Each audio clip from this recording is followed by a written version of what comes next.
So, ito guys, may nagdala sa amin ng Hyacinth 50 inches model 50 A6100 SF FS. Yan, yan.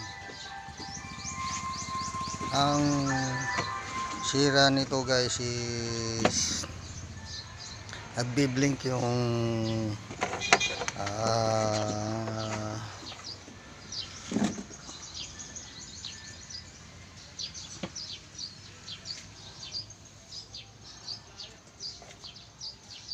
blinking siya, blinking. Yan. Check natin. Ayan siya, check. Blinking.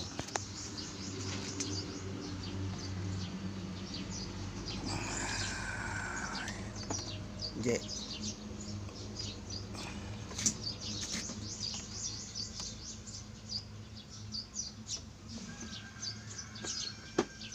Hindi ko may angat guys at malaki.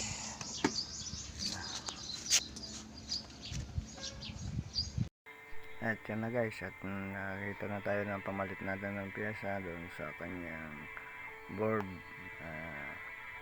na filter doon sa filter ng backlight. Tara, buksan na ito at nakabukas na. Yan na yan yung pinalitan natin. At na-check ko na rin lahat ng voltahe, lalo na dyan sa output ng backlight at sa power supply normal naman, at saka sa CPU normal naman, at saka sa supply ng pupunta sa topboard check ko na rin, okay na rin siya, at pati yung ibang voltahe niya yan guys. Hindi ko na may describe lahat kung ano yung ginawa natin dyan. Short video lang to, kaya pasensya na. Sa ibang katanungan pala guys, PM nyo na lang ako kung ano yung gusto nyong itanong sa ukol dyan sa pagtutrouble ng LED TV. Yan guys, okay na. Tinakpan ko na rin at para ma-testing natin okay ba siya.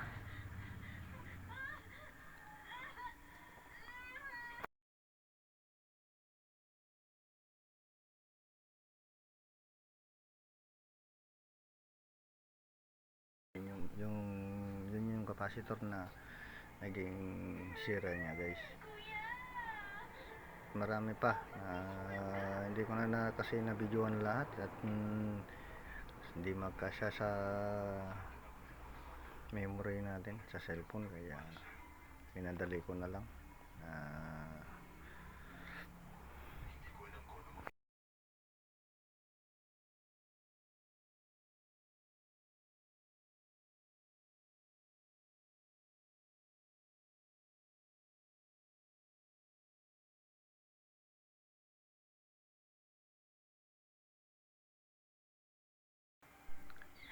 Yes, testing na natin kung okay ba siya.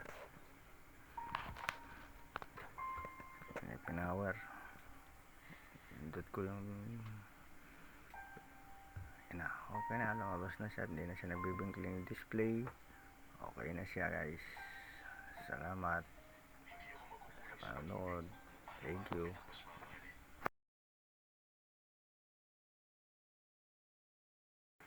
At yan guys, diniliban na namin sa may-ari.